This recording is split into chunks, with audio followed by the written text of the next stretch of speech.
We're here live at Putnam's Unplugged. This is SLB In the Trailer podcast. I'm Devlin Miles, and we have some fabulous guests with us tonight, celebrity guests of Brooklyn. I consider them celebrity guests, but they're from East Village, New York.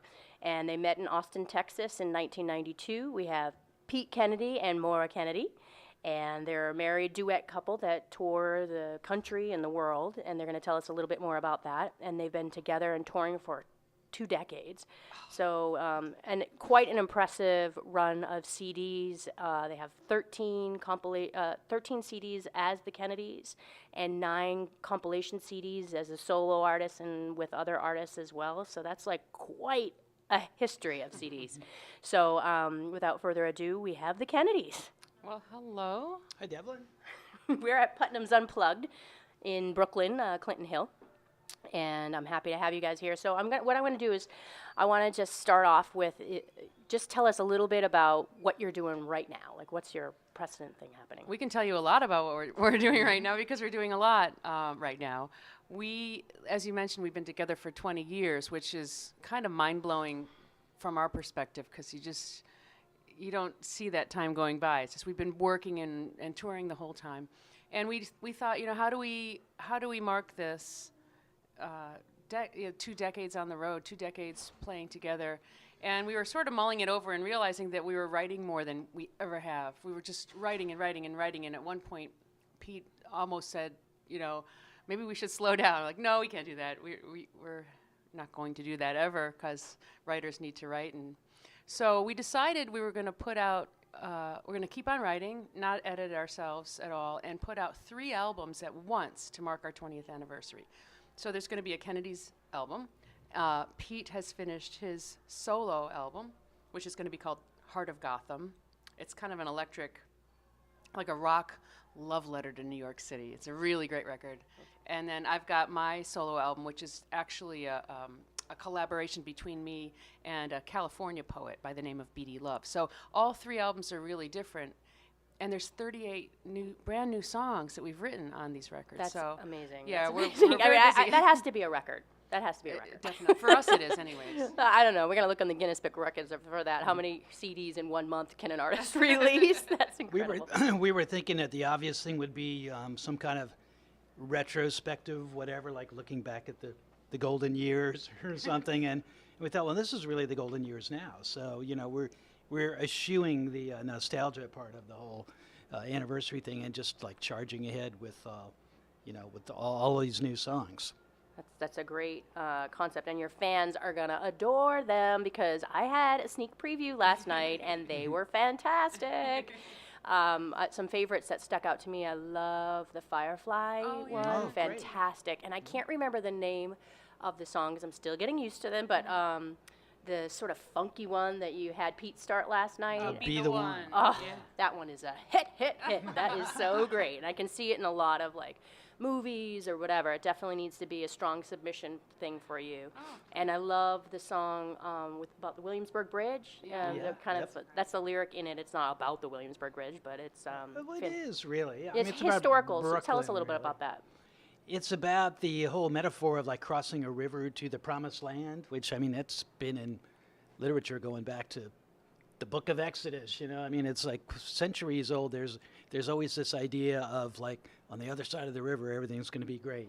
And so I used that metaphor. I applied it to the Lower East Side of Manhattan versus Brooklyn, and crossing the Williamsburg Bridge over to Brooklyn, which actually at the time there was a lot of farms and little villages and stuff here, and it was considered a place where you could go once your part of Manhattan had become too crowded, and then you'd have this new life in Brooklyn. So I just thought that was a beautiful metaphor. And the Brooklyn Bridge gets all the love, and I thought I'm going to write a song about the Williamsburg Bridge. It's fantastic, and I love that you are both different majors. You talked about that a little bit last night about one, more you're a music major, right? Yeah, I studied music, and it's funny because I always think of Pete as the better musician than me, but he wasn't a music student. He was a history student, which makes him a really great lyric writer, I think. And so that's a long time ago, though, for both of us. And history, but you're obviously a very strong musician, Pete. Can you tell us a little bit about how you started musically? Well, I just played in. I started playing when I was about 12, and as soon as I picked up a guitar, I just pretty much knew what I was always going to do. I mean, there are certain people, I guess, who have that kind of luck or fortune, whatever it is. And but studying history, I thought was very interesting because you get used to like putting things in a cultural context all the time. I mean, Napoleon happened because of circumstances in Europe at the time, and you start to look at music like that too, and then you think, well, that applies to Bob Dylan and the Beatles and all this music that we love too. They come out of a larger culture, and they're emblematic of something that's important to people in that culture. And so then from studying those writers, you start to apply that to your own self. You're like, well, what are we doing that's of significance? Yeah, Now. it's very reflective of definitely some of the more strong storytelling and even somewhat political songs from the 60s as well. I mean, in a good way, and I don't mean that as like a, trying to make a stand, and just kind of tying histories together with current. That's such a phenomenal way of writing, and I was really impressed with that last night. I loved how you seam that together. We always talk about political stuff, like how do you write a political song that's effective? And I think a lot of our songs can be political, but none of them are overt. You wouldn't know it because they're not preachy at all. I think the best way to get a message across, whether it's political or whether it's a love song or whatever, is just tell a story. Just tell a good story and let the listener decide what they think about it. So, and that's what Bob Dylan did a lot. I mean, he got preachy at times, but I think some of his best stuff, I think of Mr. Tambourine Man as a political song in the sense that he's appealing to people who want to follow their artistic bliss. And in a world like today, that's kind of a political statement to make because nobody's encouraged to do that really anymore. You're encouraged to get into the workforce as fast as you can and pay the man. So I think of that as one of his best political songs. But he was just telling a story, and so that's what we try to do. Well, I think to be an artist at all is a political statement now, really. Instead of just getting on the bus to go to a corporate job every day, if you step out of that line, that in itself is a statement. I love that you said that. Can you tell me a little bit about stepping outside of your life and becoming that artist? Do you remember a time point in your life where you just said, that's it, I'm not an artist, I'm not going to do any other job, this is it? Well, I mean, I was like Pete in that I knew when I was 8 years old. I can remember lying in my bed. I was on the top bunk, and my sister was on the bottom, and my other sister was in a cot next to me, and it was just before Christmas, and I just kept saying over and over again, I want a guitar, I want a guitar, I want a guitar, I want a guitar, and I drove everybody crazy.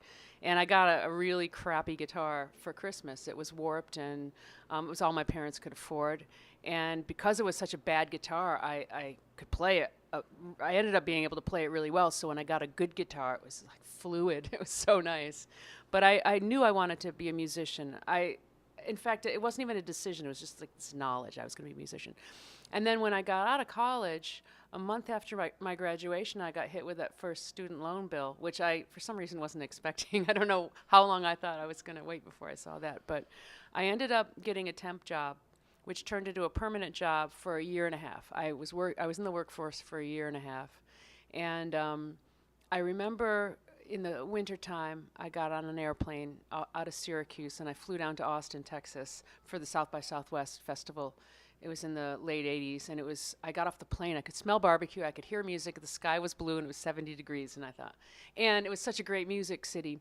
And I decided that there were enough venues there. They weren't in Syracuse, although Syracuse had a good live scene. There wasn't enough to make a living. But in Austin, there were enough places to play that I knew if I just moved down there, even if I only played for tips, I could play every night of the week if I wanted to. And so I did that. I got back home, packed up, moved down there, and I averaged 9 gigs a week between happy hours and others. There were so many musicians that live in Austin. It's a kind of a supply and demand thing. So most musicians are playing for tips, but I made enough money to make a living, and I've made a living at music ever since. So, yeah. For me, I think the whole point was how do I do what I love to do? And still pay my bills. As long as I could pay my bills, that was my only requirement. As long as I could pay, and my bills at the time were my rent, which was, I was living in low-income housing, and my student loan bill. If I could do that, then it didn't matter how much I, quote, had to play. I was doing what I loved to do, and then that's all you can ask for. That's awesome. So let's talk a little bit about your project with BD Love. That was really fantastic, being a poet. Is this the first time you collaborated like that with a poet? Yeah. Well, I mean, no, I've collaborated with Pete. The first songs that we wrote together were on our first album, and the first songs that we wrote together, well, we sat down and co-wrote one song where we both contributed words and music when we first met. But for our first album, the first couple songs that we wrote were songs that Pete handed me in the form of a poem. River of Fallen Stars was one of them, and Fortune Teller Road was the other. So yeah, I've worked in that capacity before, but this to do so many songs in this way, and to write with someone who I don't perform with, he's a published poet, and so he's writing in poetic forms that I didn't even know about. I don't know. Well, now I know what a villanelle is, but I didn't know. I didn't know what a sonnet was. I mean, in theory I did, but I didn't know the intricacies of it, and so. When you commit yourself to writing to a poem as opposed to a set of song lyrics, you're committing yourself to write in really different phrases and form lengths and sections. It's not just a verse, a bridge, and a chorus, but there might be 5 or 6 different sections in the song and different rhyme schemes. So it really made me stretch the boundaries of what I do, and I'm really pleased with the way our first project has turned out. Did you find that you repeated things based on what the instrumentation wanted to do, or was it written in there? You just tried to stick with exactly what repetitions? You mean like choruses and stuff? Yeah. He actually, well, it's different in different songs. There's one song called Coyotes, and he just said the word coyotes once, but I turned that into a chorus. Mm-hmm. There's other songs where he gave me the lyrics and he indented a bit and he said, this is going to be the chorus. So I was able to play with it a little bit. I repeated a couple of things. But for the most part, I tried to stick directly to what he had written without messing around with it too much. And Pete, tell me a little bit about your New York-based album. That's kind of exciting. Yeah, I'm sure there've been other projects that are like that, you know, all about New York, because it's such a cultural center, you know, and it's such a diverse and vibrant place. But I decided to do it from my own perspective, because I think everyone's going to do that. So they're not just general songs about New York, it's great, the Empire State Building, the statue, you know, it's more they're personal songs, and I think they're about fitting in. You know, when you think of how many people have made a contribution here who are not New Yorkers themselves. You know, Duke Ellington was from D.C., and Miles Davis was from St. Louis, John Coltrane was from North Carolina, Dizzy Gillespie was from South Carolina. You can go on and on and on. A lot of these people who are considered to really signify New York were people who came here and were inspired by this city to lift their art to the highest level. And so the songs are really kind of about that process, about coming here and trying to figure out what your place is here and how you can contribute if you can. So that's really what it's about. So it's about New York, but it's also a personal album too, writing-wise. Right. And your last night I had the treat of you played your special instrument that you only bring to New York shows. Was it called a Rickenbacker? Rickenbacker. Rickenbacker. Mm-hmm. Now that sound, would you hear it on Buddy Hall? Like, it was a very unique sound that you hear on it's a thread through history. Where do you find It's called the jangle sound, and it really became popular in the mid-'60s with the Beatles and the Byrds. They both used it, and it's a really definite, distinctive sound. It's kind of bell-like sound. It's very different from a normal guitar.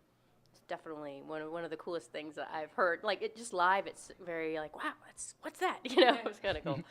And then I read in one of your many bios online that you both were able to play the inaugural ball with the Clintons. Yeah. That's awesome. How did that come about? Well, we were living in the D.C. area at the time, and it might sound super impressive, but to be honest, there's lots of balls that happen for the inauguration. There's hundreds of musicians that play. And we were lucky enough to be invited to a couple of those. And it's just because, Pete grew up in Northern Virginia. He was very well known on the scene when I met him.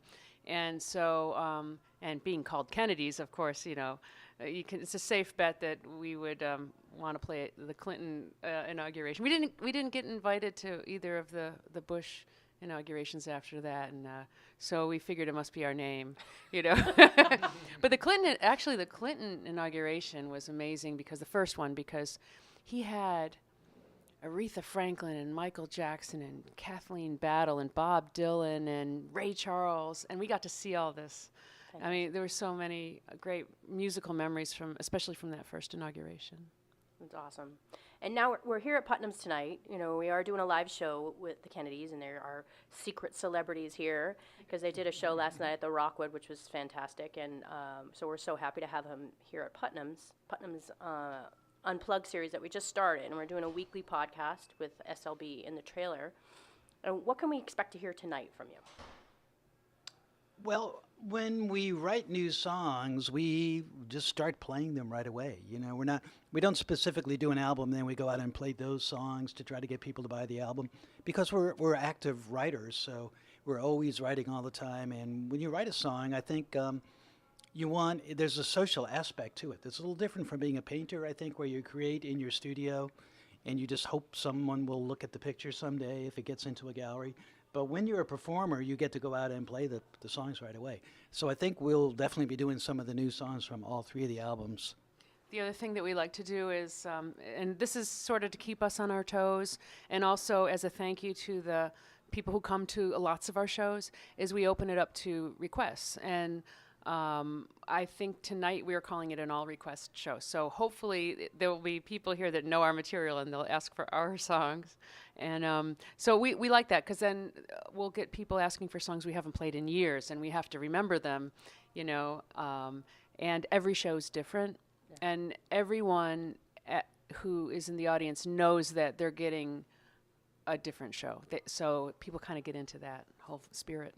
That's definitely exciting as a live performer to always keep it live and exciting for that moment. And the fact that you can, take any song from your 20 years, that's pretty impressive. Like I'm sure there's a few songs that I go back to. I'm like, oh, how did that go? And it makes me a little crazy. But we don't want it to become a shtick. Like, if you go see The Lion King, you expect it to be the same thing everyone else has ever seen when they go to see The Lion King.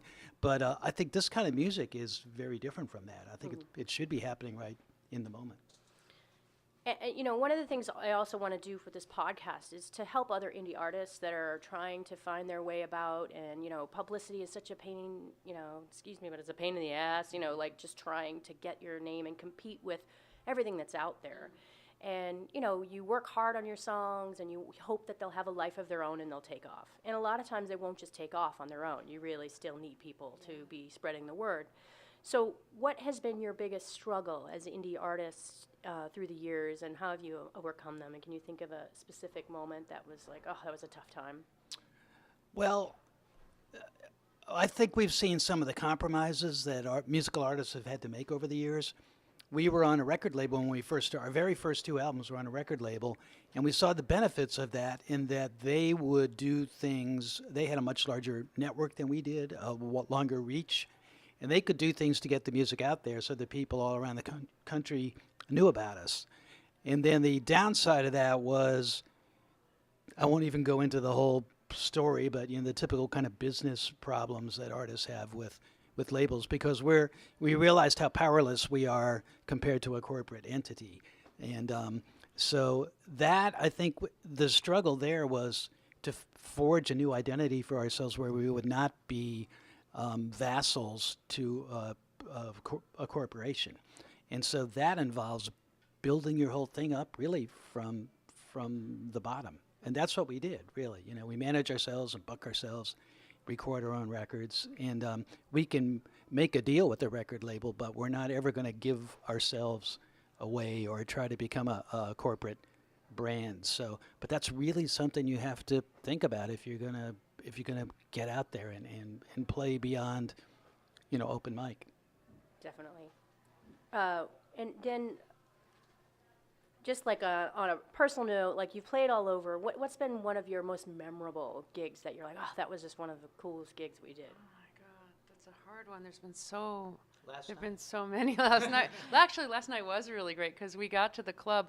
We thought we were only going to be doing a 50-minute set, and we decided let's do all new material from our upcoming 3 albums. And we got there and found out we were playing twice as long. And so we did songs we have never played before, and it was really kind of exhilarating to do that, to just kind of go way out on a limb on the edge of ourselves. I will say this. This is probably one of the coolest gigs we've done. Was a couple years ago. We were in England, and we played at a castle that was, how old was this castle? It was it was 1200.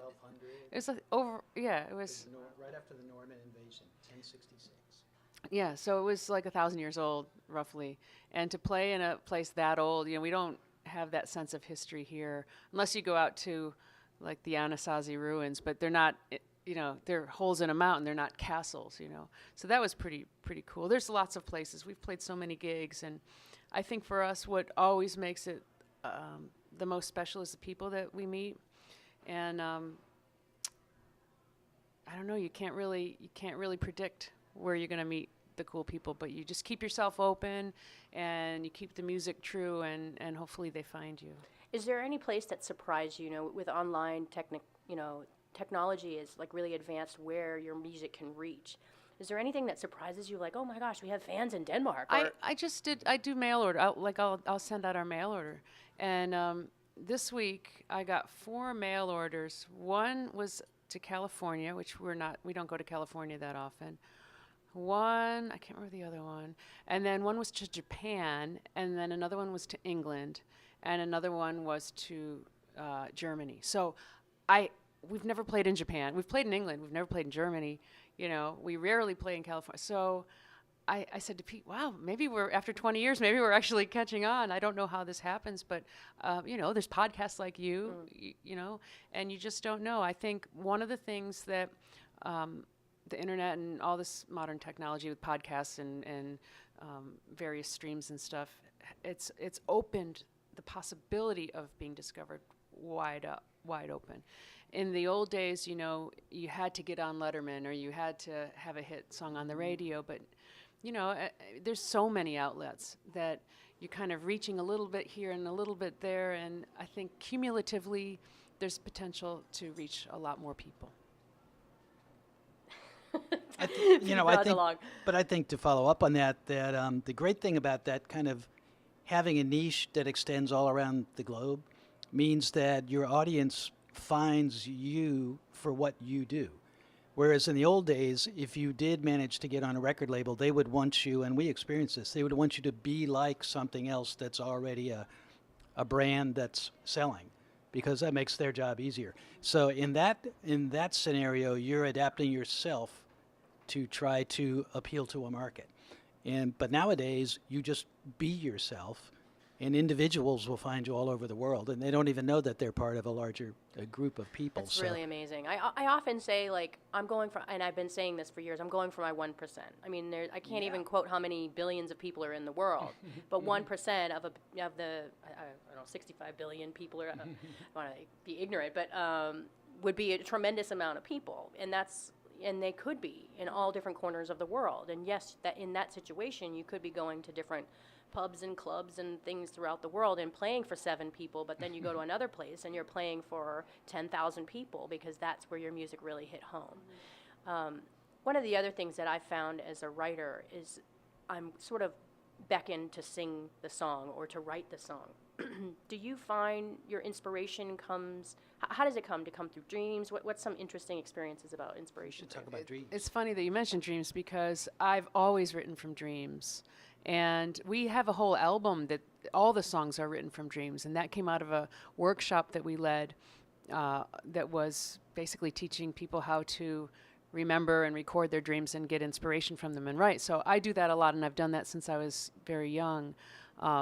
So I'm always looking for archetypal images, things that can translate into everyday life for songs. I know Pete does that too, and but I think all good writers have a notebook handy, you know, and or some way of recording thoughts and ideas and dreams and stuff. And so I find that we get our inspiration just everywhere. We just, it's sort of up to the writer to keep aware, you know, because I think you go through life, and if you're not a writer, you don't necessarily notice things.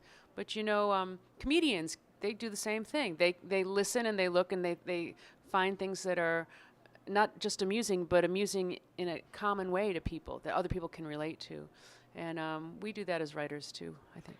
A couple of technical questions that just since we're here in the city, what is your favorite place in the city? And the second one, I'll have you both answer that.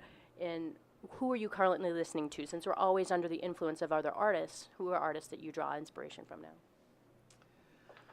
Well, I admit that I don't keep very, very current. There's a couple current artists that I love. I love the Mates of State. I love Tegan and Sarah. I love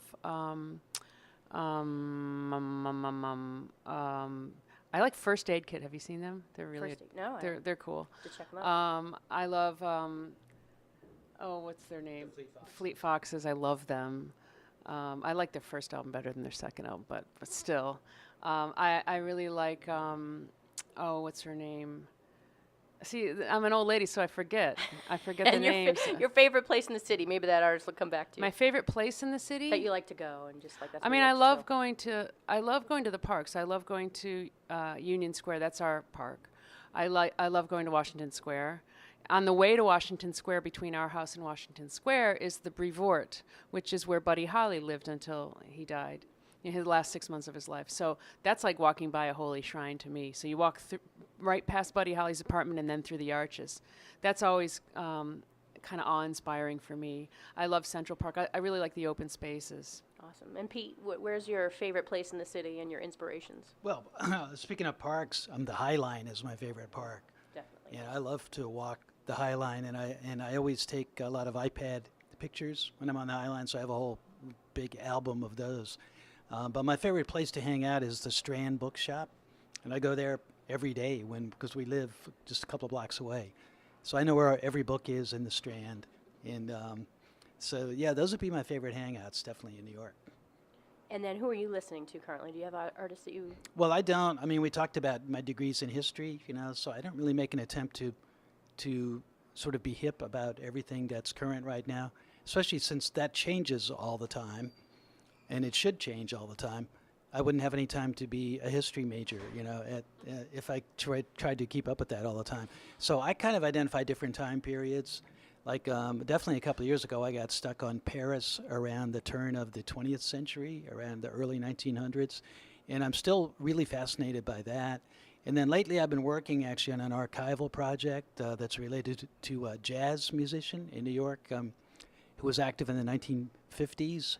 And I've become really interested in that period too. It was a tremendously fertile period here when you had, Duke Ellington and Billie Holiday and Charlie Parker and Dizzy Gillespie all at the same time playing in clubs. So I tend to look at different eras like that and try to explore every aspect of that era. And then that comes out in music. So those things stay current all the time. Right. I want to thank you both for coming. I know we need to wrap up so we can get upstairs to play. We're downstairs at Putnam's Unplugged doing our podcast, and it will be one of those things as it grows that audience can come and participate and do question and answers as we go along. This is a production of Sweet Little Bloodhound in the Trailer.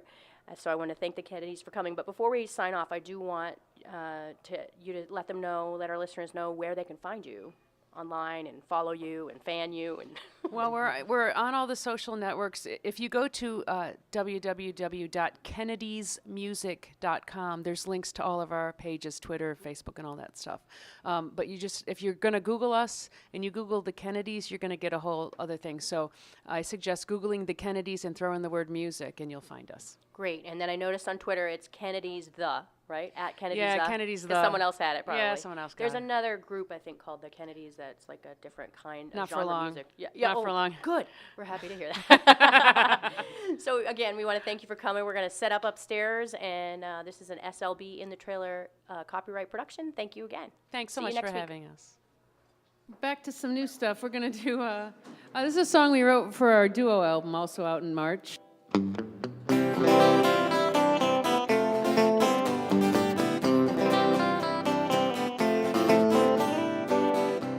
My heart is just a broken locket. It's tarnished with loss and with pain. It may never be able to open again. For every time I would unlock it and let it slide free of its chain, it would slip through my fingers and fall like the rain. I was living a lonely life, the only color blue, in a world that was black and white. Then I found you. So put your hand into your pocket. You'll find that I slipped you the key. It will open my heart if you give yours to me.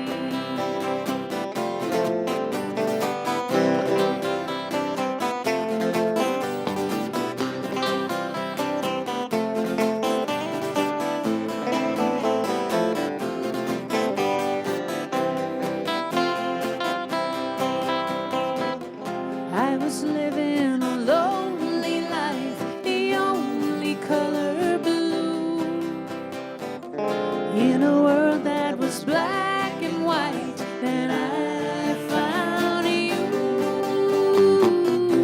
So put your hand into your pocket, 'cause darling, if it's meant to be, then we'll open two hearts with only one key. Two hearts with only one key. Two hearts with only one key. Two hearts with only one key. That's Thank the you end so of the much. song. We want to thank Devlin so much for bringing us out here, and Kim, What a cool gig and this the whole is. staff. They've been wonderful to us. And This is a great place for music. make sure that you find out about this whole, it's a weekly series, right? Weekly series. So talk to Devlin here, and she'll tell you all about it. Or else just come back next Sunday.